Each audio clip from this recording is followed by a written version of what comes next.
O, zoti ministër që u mërzitët për trishtimin tim, në fakt, unë trishtohem kur barbarët tuaj godasin popullin e vetë, sepse vetëm barbari i huaj mund të godas popullin e ti. Po ashtu unë trishtohem për paaftësinë tuaj, paaftësinë për menaxhimin e situatave në vend, për menaxhimin e asaj që ju e quani polici shteti. Zoti ministër, forca përdoret për të ndaluar dhuna të denigron moralisht dhe fizikisht. Sërish këtu në këtë foltore përdoret termin dhun. Kështu që vetëm për ju dhuna është e lishme. Thatë që është përdorur forcë dhe kjo forcë ka qenë në përputhje me ligjin. Cilat janë po, rastet, cili është ky episod këtu? Nuk është dhunë? Çfarë përfaqëson për ju? Dhunë?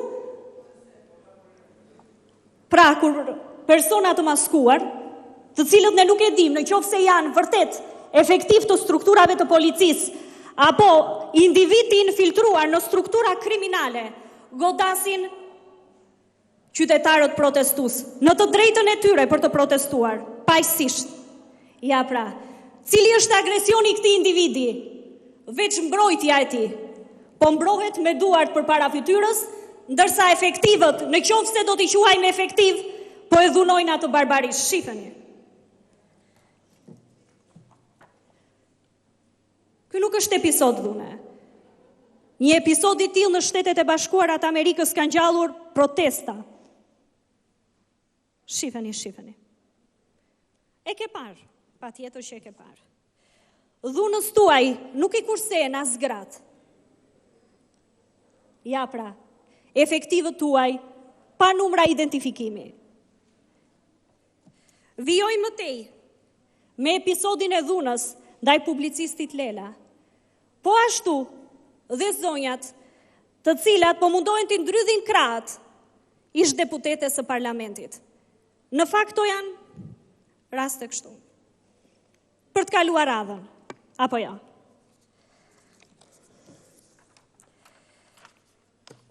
Folët për deklaratat patetike për hedhje kapelesh.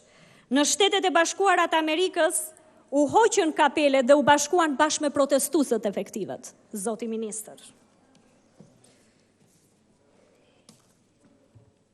Zoti ministër, më lejoni të theksoj disa parime të përgjithshme dhe të padiskutueshme për sa i përket të drejtave të njeriut.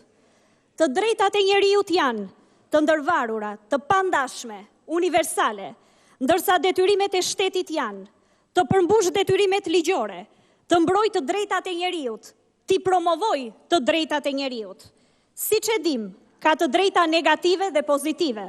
Për sa i përket të drejtave negative, ato nuk kufizohen në asnjë rast, ndërsa të drejtat pozitive mund të kufizohen vetëm në rastet kur janë të parashikuara në ligj, janë në interes publik, si dhe kanë qëllim të lishëm. Ndërsa përdorimi i forcës duhet jetë, e theksoj edhe një herë, vetëm proporcional. Zoti ministër, në daljet tuaja publike keni thënë, më lejoni të citoj fjalët tuaja në programin Java. Punojësi policisë ka për detyrë të ushtrojë dhunë në dobi publike. Dhuna është monopoli i shtetit dhe ka të drejtë ta bëjë në mënyrë të lishme atë. Kushdo tjetër që ngre dorën është në kapërcim të ligjit. Punojësi policisë ka për detyrë të ushtrojë dhunë në dobi publike. Nëse je gati të shkelësh ligjin, duhet të jesh gati dhe për pasojat. Keni përdorur 3 herë fjalën dhunë, e ritheksoj edhe një herë në këtë foltore, zoti ministër. Ju bëj me dije se dhuna është ndaluar me ligj, në çfarëdo lloj rrethane. Ushtrimi i forcës është i lejuar rreptësisht në mënyrë proporcionale. Ju a citoj edhe një herë nenin e ligjit për policinë e shtetit, për të kuptuar diferencën midis dhunës dhe ushtrimit të forcës. Neni 6.20, përdorimi i forcës është veprimi drejt për drejt nëpërmjet forcës fizike, pajisjeve, mjeteve të tjera, apo armëve të zjarrit, në mënyrë proporcionale dhe në përputhje me legjislacionin në fuqi. Në fakt, zoti ministër, shteti që ju drejtoni është i dhunshëm dhe për këtë duhet të merren masa për ndalimin e kësaj dhune. Ligji për policinë e shtetit, sipas dispozitave të tij, shpreh ndër të tjera. Neni 2, policia e shtetit ka për mision ruajtjen e rendit e të sigurisë publike, garantimin e zbatimit të ligjit në përputhje me Kushtetutën dhe akte ndërkombëtare, duke respektuar të drejtat dhe liritë e njerëzit. Neni 5, parimet e veprimtarisë. Parimet në bazë të cilave udhëhiqet policia e shtetit në veprimtarinë e saj janë lishmëria, mos diskriminimi, respektimi të drejtave dhe lirive themelore të njerëzit, proporcionaliteti, e theksoj, proporcionaliteti, pavarësia operacionale, panshmëria politike, integriteti, merita dhe profesionalizmi, transparenca, ruajtja e informacionit të klasifikuar, kontrolli dhe llogaridhënia. Ja pra, s'na duhen numrat e identifikimit. Apo jo, zoti ministër? Neni 17, detyrat e policisë së shtetit, mbron jetën, shëndetin, pronën publike dhe private. Neni 85, detyrimi për respektimin e ligjit dhe formimin profesional. Punojësi policisë detyrohet të respektojë Kushtetutën, legjislacionin në fuqi, si dhe të mbrojë të drejtat dhe liritë e njerëzit. Punojësi policisë mban përgjegjësi individuale për lishmërinë e çdo veprimi apo mosveprimit të tij gjatë ushtrimit të detyrës. Neni 89, punojësi policisë në ushtrimin e kompetencave, ka dhe këto detyrime, të përdor uniformën, shenjat dhe simbolet e policisë vetëm gjatë kryerjes së shërbimit dhe në përputhje me rregullat e vendosura. Sipas rregullores së policisë së shtetit, Neni 11, dokumenti i identifikimit dhe medalionet. Punojësi policisë së shtetit, pajiset me dokumentin dhe medalionin zyrtar të identifikimit. Dokumenti i identifikimit të punojësit të policisë së shtetit përmban në anën e majt, fotografin me uniform policie të punojësit të policisë ose me uniform zyrtare për punojësit që nuk trajtohen me uniform policie. Në pjesën e mbetur në sfond, vendoset stema e policisë së shtetit. Në pjesën e sipërme në mes, vendosen mbishkrimi Republika e Shqipërisë, Ministria e Punëve të Brendshme, Drejtoria e Policisë së Shtetit. Në pjesën e djathtë, emër mbi emër, numri i identifikimit, grada dhe strukturat qendrore apo vendore, ku është në detyrë punojësi i policisë së shtetit. Zoti ministër, ju bëj me dije se në shkresën me numër protokolli 1405, datë 1/6/2020, ju kam dërguar kërkesën për informacion të detajuar, kundër të tjera kërkoj listën e punojësve të pranishëm në datën 17 maj 2020, së bashku me numrat e identifikimit të secilit prej tyre që kanë marrë pjesë në operacionin e shëmbjes së teatrit. Vendimet e marra në lidhje me veprimet gjatë operacionit të datës 17 maj 2020.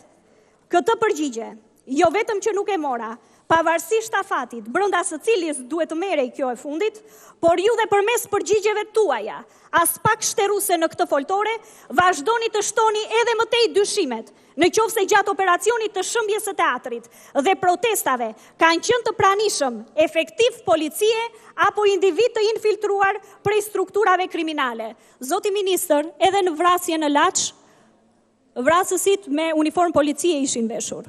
Kështu që nuk na duke ndonjë çudi. Zoti ministër, kjo interpelancë ju ngarkon ju me përgjegjësi ligjore, të cilat duhet të merren në konsiderat menjëherë nga organet ligjzbatuese dhe të fillojë sa më parë hetimi gjithanshëm i zbatimit të ligjit. Duhet të bëhet transparencë plot e urdhrave të dalë në shkelje të dispozitave ligjore. Po ashtu, kjo interpelancë ka për qëllim t'ju vërë në dijeni se në Republikën e Shqipërisë, përderisa ekzistojnë ligjet, ato do të zbatohen ashtu siç janë shkruar, pa asnjë lloj diference. Në mungesë të zbatimit të tyre, përgjegjësit duhet të paraqiten para institucioneve përkatëse. Vendosja e numrave të identifikimit, besoj arrini ta kuptoni se nuk është thjesht për një aksion të policisë së shtetit, por ekskluzivisht për t'u distancuar nga abuzuesët e ligjit. Pra, interpelanca kërkon ta mbrojë policinë e shtetit dhe jo ta hedhë në rrugë, siç e bët ju, zoti ministër. Unë jam e bindur që ato djemë dhe vajza që kanë bërë betimin nuk e shkelin atë. Por jam e po aq e bindur se midis tyre mund të ketë dhe persona të cilët mund të jenë bërë shkaktar për dhunë të mëtejshme. Prandaj kërkojmë transparencën. Në qoftë se është ashtu siç e përmendët dhe ju tani në foltore, për çfarë i doni numrat? Numrat nuk do t'i keni kurrë. Po ju them, hajtë heqim dhe targat e makinave, hajtë heqim numrat e matrikullimit, hajtë heqim numrin e sigurimeve shoqërore, numrin e sigurimit shëndetësor dhe numrat të tjerë. E çfarë na duhen, zoti ministër? Në qoftë se ju, zoti ministër, e doni policinë e shtetit dhe respektoni pozicionin që mbani, mos e identifikoni atë as me krimin dhe as me aktorët e portokallisë. Por ajo që është më e rëndësishmja, respektoni ligjin.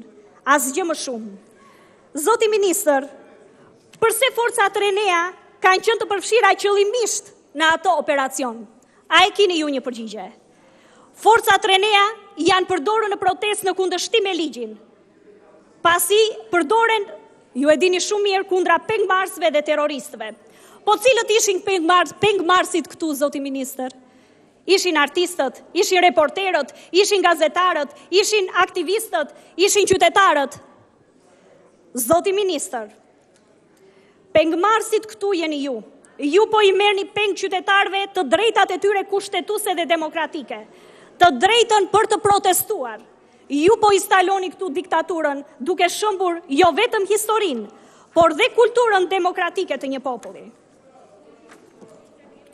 Zoti ministër, a jeni ju informuar lidhur me procedurat e ndjekura nga bashkia për shëmbjen e teatrit? E ripërsëris, jeni informuar ju nga bashkia për procedurat e shëmbjes së teatrit? Nëse po, ju lutem të na vini në dispozicion të gjithë ne deputetëve